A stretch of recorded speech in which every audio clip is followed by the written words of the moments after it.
Olá, caravana maravilhosa. Vou ler um relato do querido e amado Erasmo Burlon-Garetti, um dos meus pastores no início do movimento de unidade em Porto Alegre.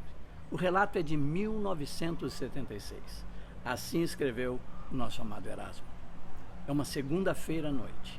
Cerca de 400 pessoas estão reunidas no templo da Igreja Metodista Wesley. Há muito cântico, muito louvor. Vê-se no rosto de cada pessoa o gozo de quem está sentindo a perceptível presença do Senhor. Este culto se estenderá, provavelmente, por 3 ou 4 horas, mas ninguém sentirá o tempo passar. Aí encontramos o grupo mais ecumênico de Porto Alegre. Vemos 1 ou 2 sacerdotes católicos romanos acompanhados de algumas freiras, uma diaconisa da Igreja Evangélica de Confissão Luterana com seu hábito característico, pastores e membros de igrejas batistas, presbiterianas, episcopal, luteranos, missurianos, Assembleia de Deus e grande grupo de metodistas. Esquecidos de que pertencem a diferentes igrejas, o grupo reúne-se como uma só família, louvando a Deus, orando e participando de experiências novas que Deus, através da sensível presença do Espírito Santo, vem proporcionar. Ao louvor, segue-se o estudo da Palavra de Deus. Há neste grupo um forte amor e apego à Bíblia. Sente-se aí quanto a Escritura está viva. Por ela, as pessoas buscam pautar suas vidas em todos os momentos. Percebe-se o interesse de cada um de ser fiel aos ensinos bíblicos. Este grupo crê na totalidade do testemunho bíblico e está procurando viver o que crê. Algumas vezes, o grande grupo é dividido em outros menores. Aqueles que vêm pela primeira vez e ainda não tomaram a decisão de aceitar Jesus como Senhor e Salvador de suas vidas estarão reunidos recebendo a instrução sobre o plano de salvação e após serão levados a tomarem uma decisão. Um outro grupo se constituirá de cristãos que desejam o batismo com o Espírito Santo. Após instrução bíblicas, serão conduzidos a buscar, através da oração, esta unção que Jesus Cristo prometeu a todos os seus discípulos. Um terceiro grupo estudará os dons e o fruto do Espírito Santo, visando a maturidade cristã. Todos sabem que estão apenas nos umbrais da vida cristã e muito precisa ser percorrido. Há uma consciência bem acentuada da verdade revelada em Provérbios 4,18. O caminho do crente é como a luz da aurora, que vai brilhando mais e mais até ser dia perfeito. Mas essas reuniões de segunda-feira nem sempre seguem a mesma ordem de acontecimentos. Elas nunca são estáticas, estão totalmente abertas à orientação do Espírito Santo. Descobrimos que o Espírito Santo não se prende a formas fixas, ele tem uma liberdade de ação que transcende toda a expectativa humana. Há ocasiões em que o louvor é tão intenso que todo o tempo é usado na glorificação de Deus e do Senhor Jesus Cristo. Há momentos de glória onde o amor se extravasa de forma indescritível. Vive-se como se voltássemos ao primeiro século da Igreja, a continuidade de Atos 2:4, Atos 4:31, Atos 8:17, Atos 10:46 ou Atos 19:6, quando irmãos são batizados com a presença do Espírito Santo em suas vidas. A estes se abre então uma nova dimensão pelo poder desta divina presença. Passam a ser testemunhas destemidas. Encontramos pessoas unidas e inibidas que agora são ousados testemunhadores de Cristo ao motorista de táxi, ao colega de trabalho, aos seus familiares, usando toda a oportunidade que se apresente.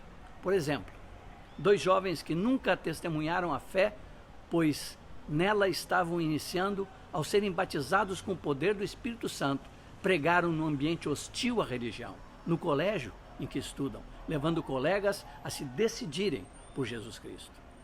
O novo capítulo do livro de Atos dos Apóstolos que se escreve hoje, o capítulo 29, contando o que aqui está sendo vivido, estaria incompleto se deixasse de testemunhar a semelhança de Atos 4:30. Os sinais e prodígios que o Senhor realiza constantemente enquanto o grupo ora. Uma senhora é curada repentinamente de sua coluna, cujo defeito congênito lhe causava grande sofrimento. Um jovem testemunha que seu olho ferido pela correia da máquina em que trabalhava foi curado no hospital na mesma hora do culto, quando irmãos oravam por ele. Muito embora já estivesse anestesiado para a operação do olho, o cirurgião, admirado, reconhece que nada precisa ser feito. Um milagre ocorrera. Uma moça ungida com óleo é libertada da asma que periodicamente a levava ao hospital e à tenda de oxigênio. Estes e outros sinais que poderiam ser acrescentados revelam quão grande é o amor de Deus e como ele se faz presente quando, cheios de fé e de louvor, nos reunimos diante dele. Há um constante repartir de dons à igreja. Muitas vezes temos profecias, testemunhos e mensagens inspiradas. No orar, há um novo fervor e constantemente oração e louvor se mesclam com orações e cânticos espirituais. Este grupo ora em línguas? Sim, e tem também significativas interpretações. O orar em língua é uma imperiosa necessidade, quando esgotadas as palavras conhecidas de louvor e não possuindo outras expressões para engrandecer o Senhor que gloriosamente está presente, o Espírito Santo enche nossos lábios com um louvor perfeito. E como estas orações nos edificam, irmãos, alguém pode exclamar que isto é emocionalismo. A grande verdade está no fato que, quando na presença de Deus, reconhecendo o selo do perdão, sentindo nossas almas se inundarem de um precioso amor pelos irmãos e por Cristo, vendo as manifestações visíveis da ação do Espírito Santo, lágrimas de gozo ou de arrependimento pelos pecados cometidos, ou expressões de júbilo que levam convictamente a exclamar: aleluia, glória a Deus, louvado seja o nome do Senhor. Não podem ser contidas, a menos que deixemos de ser humanos. Quem pode ficar sem emoção ao ver curada a sua enfermidade ou redimido do seu pecado? Quando o amor de Deus se derrama tão abundantemente, quem pode manter-se impassível? Alguém poderá dizer: isto que ocorre nas reuniões de segunda-feira na igreja Wesley, em Porto Alegre, não é metodismo. Responderíamos transcrevendo das páginas do diário de John Wesley 2 textos.